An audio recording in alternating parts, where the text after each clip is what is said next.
menjelaskan kitab daripada Adabul Alim wa Muta'allim pada bab yang kelima. Insyaallah akan dijelaskan yang pertama oleh teman saya, namanya Kistin. Silakan Kistin.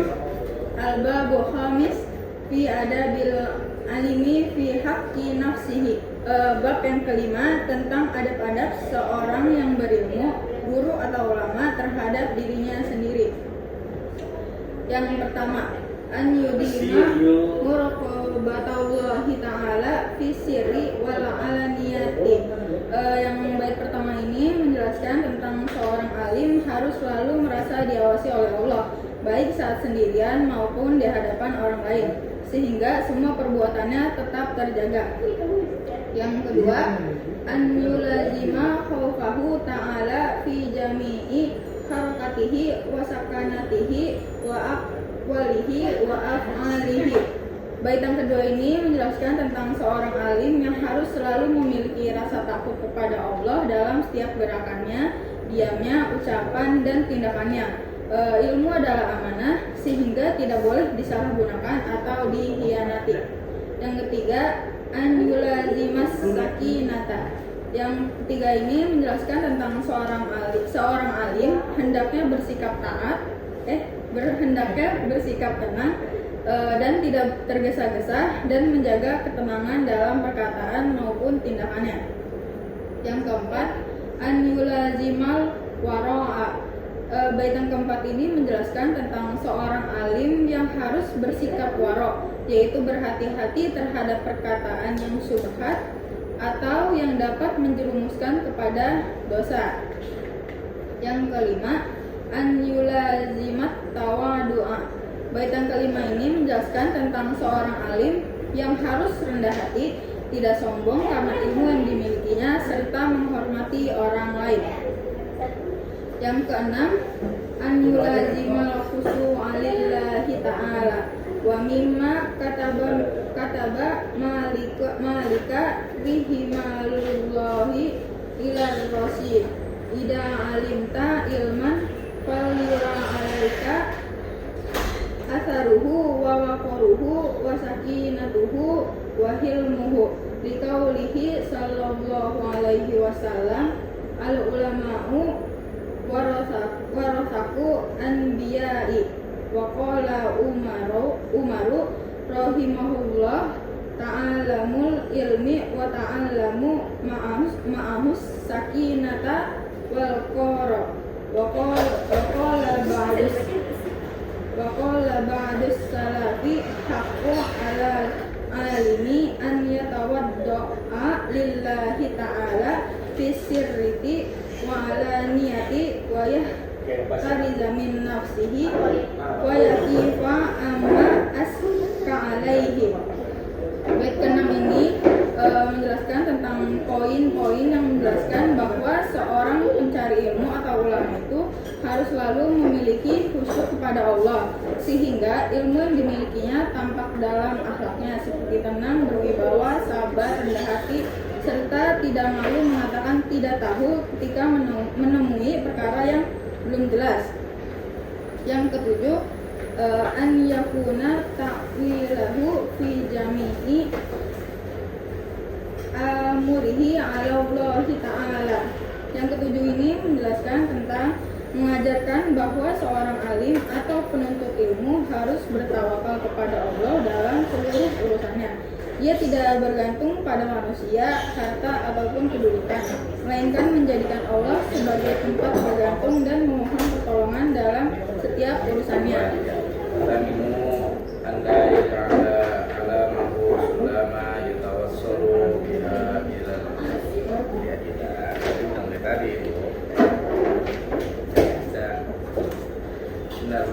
Wasaminu ada ja'ala ilmahu sulama yatawassulu bihi ila il-a'radi ad-dunyayati min jahin aw malin aw sam'atin aw syahratin aw khidmatin aw taqaddumin ala uqrani. Yang ke-8 itu tidak menjadikan ilmu sebagai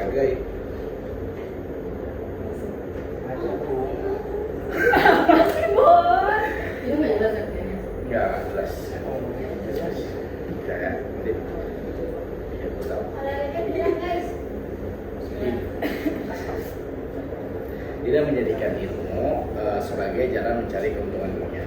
Seorang guru itu hendaknya mengajarkan ilmu dengan niat yang ikhlas, ya, karena Allah, bukan untuk memperoleh jabatan ataupun kekayaan, apalagi popularitas, atau juga ingin dianggap lebih hebat daripada orang lain. Ilmu juga adalah amanah yang harus juga dijaga kesuciannya, sehingga tujuan utama mengajarkannya adalah memberikan manfaat, bukan mengejar kepentingan pribadi. Selanjutnya, wattasi'u an la yu'adzima abna ad-dunya bil masyi ilaihim wal qiyami lahum idza kana fi dzalika maslahatun tazidu ala hadhihi al-mufassidah. La siyama an yudhiba bi'ilmihi ila makani man yata'allamu minhu wa in kana al-muta'allimu kabirul qadir bal yasuni ilmuhu kama sunu suhu salih akhbaruhum fi dzalika masyhuratun ma'al khulafa'i wa ghairihi. Maksud daripada yang ke-9 ini adalah menjaga martabat ilmu dan tidak mengagungkan murid karena kedudukannya. Guru itu tidak boleh membedakan perlakuan kepada murid berdasarkan status sosialnya ataupun kekayaannya atau juga jabatan orang tuanya. Ilmu harus dihormati dan tidak direndahkan demi kepentingan duniawi. Jadi Tadi yang berapa? 9, 10.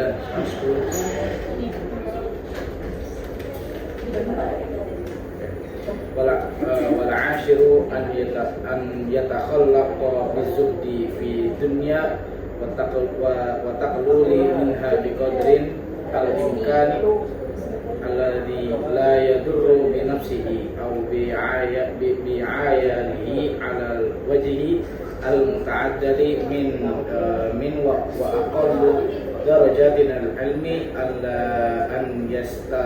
yastafqadara at-ta'alluqa bid-dunya li'annahu a'lamu bi khasbihi wa fatanitiha wa sar'ati zuliha wa kathrati ta'biha fahuwa haqqu bi'adimil ala tifati ilaihim wal ashtagoli bihimmiha.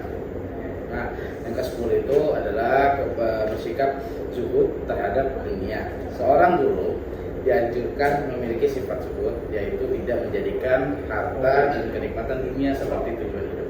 Zuhud juga bukan berarti meninggalkan dunia, akan tetapi cukup mengambil apa yang diperlukan dan tidak berlebihan dengan hidup yang sederhana, qanaah dan juga tidak tamak. Seorang guru dapat lebih fokus beribadah, mengajar dan mendekati diri kepada Allah Subhanahu wa taala. Ini Hadiah sampai bawahnya ya. Wal hadi ashar an yutaba ada an dunil makasibi wa radiyati ta'an wa an makruha adalan syar'an kal hijamati wad digawati wasurfi wasyagati wan nahwi dzalik. Nah, daripada yang ke-11 itu menjauhi pekerjaan yang merendahkan martabat daripada guru itu. Guru hendaknya menghindari pekerjaan atau usaha yang menurut kebiasaan masyarakat dapat mengurangi kehormatan dan kewibawaannya. Tujuannya bukan merendahkan suatu pekerjaan, akan tetapi menjaga citra dan martabat seorang pendidik agar tetap dihormati sehingga ilmu yang disampaikan lebih mudah diterima oleh masyarakat. Wathani ashar an yajtaniba muwadha'a at-tuhami wa in ba'da fala yaf'alu syai'an yatadhamanu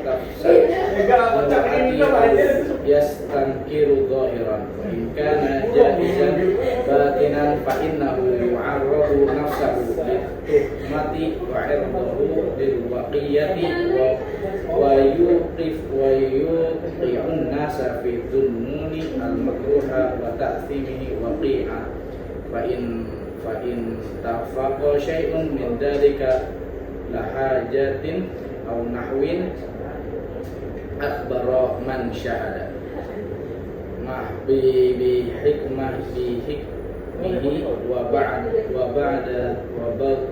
ba'adarihi wal maqsudihi kai la yasma bi sababihi aw yanfara anhu fala yanatafa'u bi ilmihi wa liyastafaidal jahilu fihi. Wa lidza qala Nabi sallallahu alaihi wasallam rajulaini riya'a yatahaddatsu mawsifiyatun aw jaza ala rizqikuma innaha safiyata binti Khufayy thumma qala inna syaitana yajri min ibni adama majra adam wa khiftu an yaqdifa fi qulubikuma syai'an fatahlika.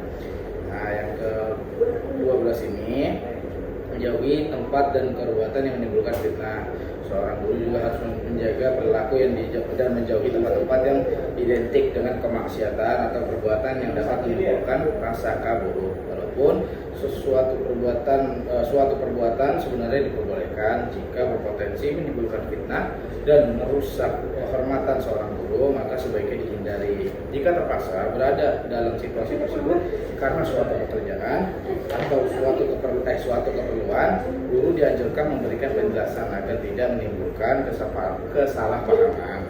Sikap ini juga dicontohkan oleh baginda Nabi ketika beliau menjelaskan perempuan bersama istrinya Sofia binti Huyai agar tidak muncul prasangka buruk di hati orang lain. Dan selanjutnya Al-Thalith Ashar Muhafidhu ala al-qiyam bi'ashiyil islami wa dhawahiri al-ahkami kafat as-salati fi masajid jama'ati wa insya'is salam bihawli wal awami wal amri bil ma'rif nahi al-munkari as-sabiru ila akhirih. Maksud daripada yang ke-13 ini menjaga syiar Islam dan hukum zahir seorang muslim harus konsisten menegakkan syiar Islam dan hukum-hukum yang tampak supaya seperti mendirikan sholat berjamaah di masjid, menyebarkan salam baik kepada salam khusus maupun awam, merupakan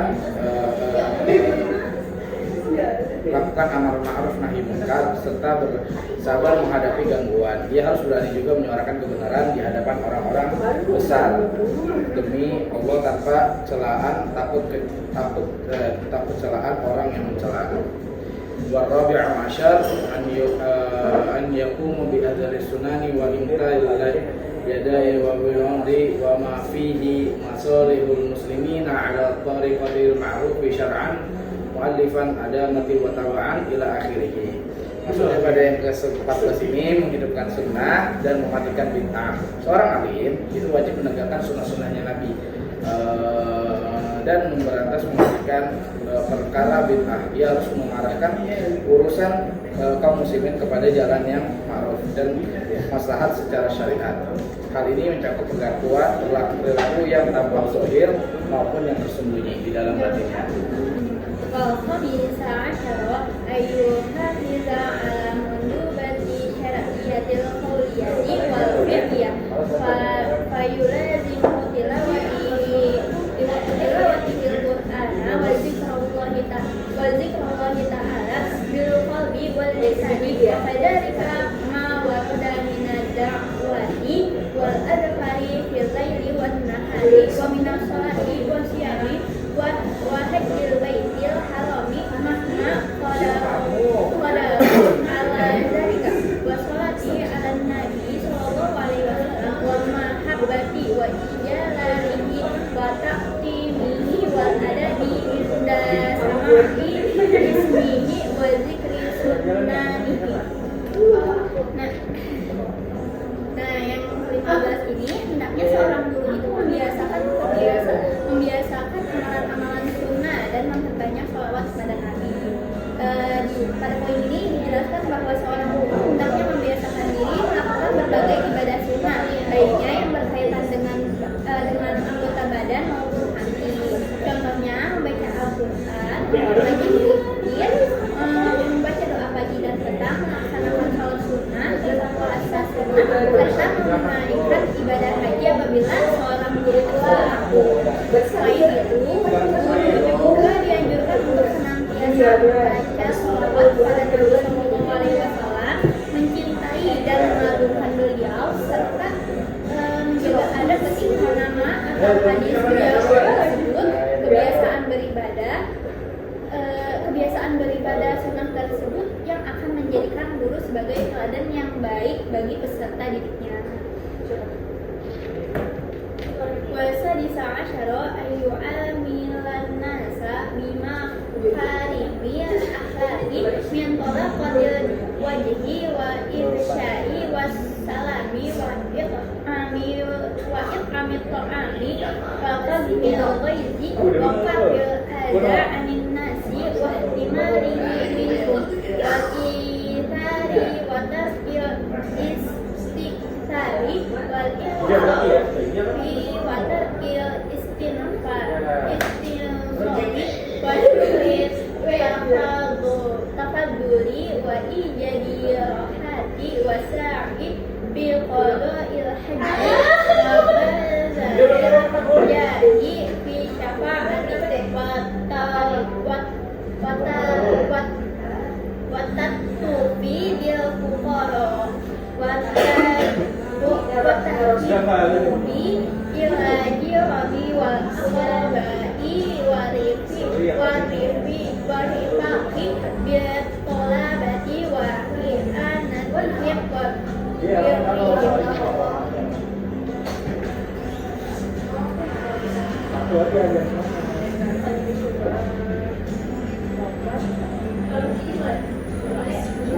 Oh iya.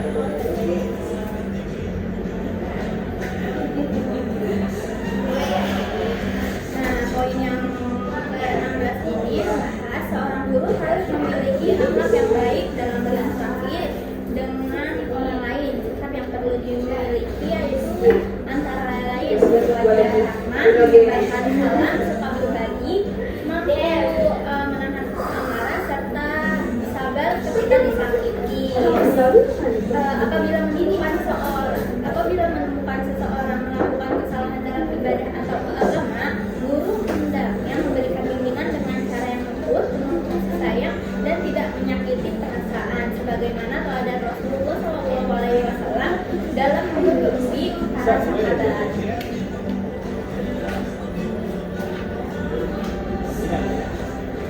Wasabi'a asyara yang ke-17 ayyutohhiro batimu thumma zahirahu minal akhlaqi radiyati wa yu'ammiru bil akhlaqil maradiyati.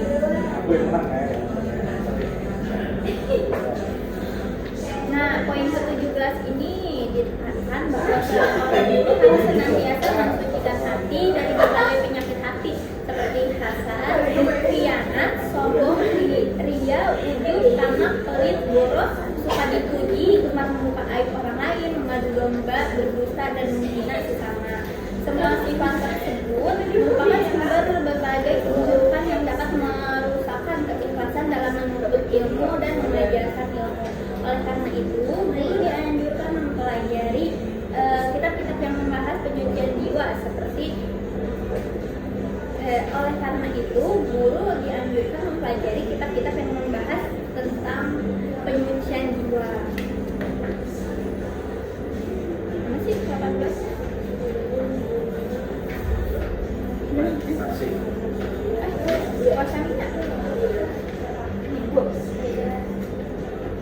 Wasamina asyara ayyudimma hirsa ala izadi ilmi wal amali bima lazimati jiddi wal ijtihadi wal muwazabati ala wada'ifil awradi minal ibadati ila akhirih.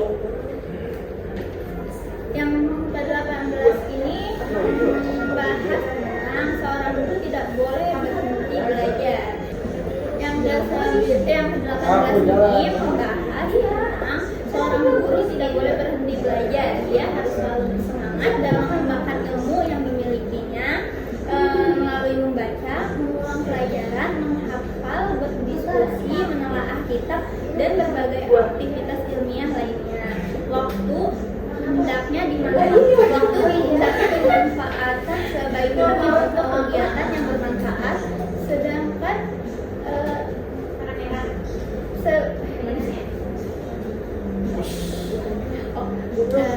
waktu sebaiknya dimanfaatkan untuk kegiatan yang bermanfaat, sedangkan kebutuhan pribadi seperti makan, tidur, atau beristirahat dilakukan secukupnya agar tidak mengganggu proses belajar.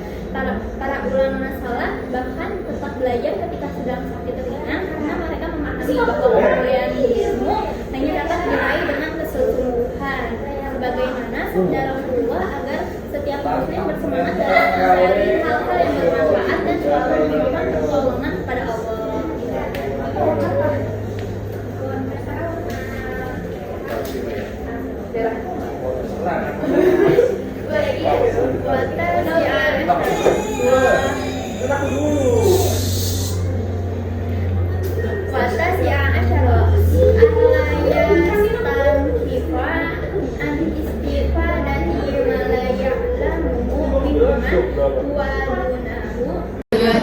Watasi'a asyara an la yastankifa an istifadati ma la ya'lamuhu mimman huwa dunahu nasiban aw nasaban aw sinan bal yakunu harisan ala faidati haitsu kanas fa inna hikmata dalatul mu'mini yaltaqituha haitsu wajadaha.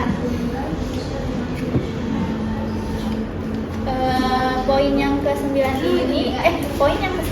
ini menjelaskan bahwa seorang guru harus memiliki sikap rendah hati dalam mencari ilmu. Hikmah dan pengetahuan dapat diperoleh dari siapa saja tanpa memandang usia, kedudukan, keturunan, atau bahkan status sosial. Orang yang terus belajar dan semakin bertambah ilmu. Orang yang terus belajar akan semakin bertambah ilmunya. Sedangkan orang yang merasa sudah cukup memiliki ilmu, sesungguhnya dia sedang terjumus ke dalam kebodohan. Karena itu, seorang guru tidak boleh malu bertanya atau belajar kepada siapapun. Para ulama salaf, bahkan Rasulullah sendiri memberikan teladan untuk selalu terbuka menerima ilmu dan kebenaran dari berbagai sumber selama sesuai dengan ajaran Islam.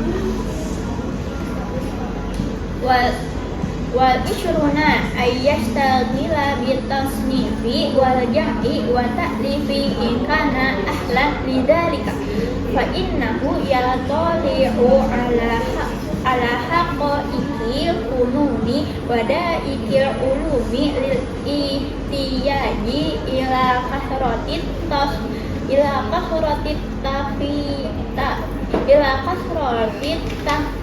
tahtisi wal mutolaati wal muraja'ah. Nah, poin terakhir ini yang ke-20 menjelaskan bahwa seorang guru atau orang yang berilmu hendaknya membiasakan diri menulis, menyusun, merangkum. Poin yang terakhir ini menjelaskan bahwa seorang guru atau orang yang berilmu hendaknya membiasakan diri menyusun, merangkum, atau menulis kitab apabila memiliki kemampuan dalam bidang tersebut. Menulis bukan hanya bertujuan untuk menghasilkan sebuah karya, tetapi juga menjadi sarana untuk memperdalam ilmu. Ketika seseorang menulis, ia akan terdorong untuk membaca lebih banyak referensi, menelaah berbagai pendapat, memahami makna yang tersurat maupun tersirat, sehingga pemahamannya terhadap suatu ilmu menjadi semakin matang dan mendalam. Nah, dari semua poin-poin tentang bab 5 yang sudah dibacakan oleh kedua teman saya dan saya ini, dapat disimpulkan penjelasan dari bab 5 ini mengajarkan bahwa guru yang baik bukan hanya pandai menyampaikan ilmu, tetapi juga mampu mendidik dirinya sendiri. Seorang guru harus menjaga hubungan dengan Allah, memperbaiki akhlak, terus belajar, ikhlas dalam mengajar, serta menjadi teladan dalam perkataan dan perbuatan. Dengan demikian, ilmu yang diajarkan tidak tidak hanya dapat dipahami oleh murid, tetapi juga membawa keberkahan dan manfaat bagi semuanya. Mungkin itu saja yang bisa kami sampaikan. Kurang lebihnya mohon maaf. Wassalamualaikum warahmatullahi wabarakatuh.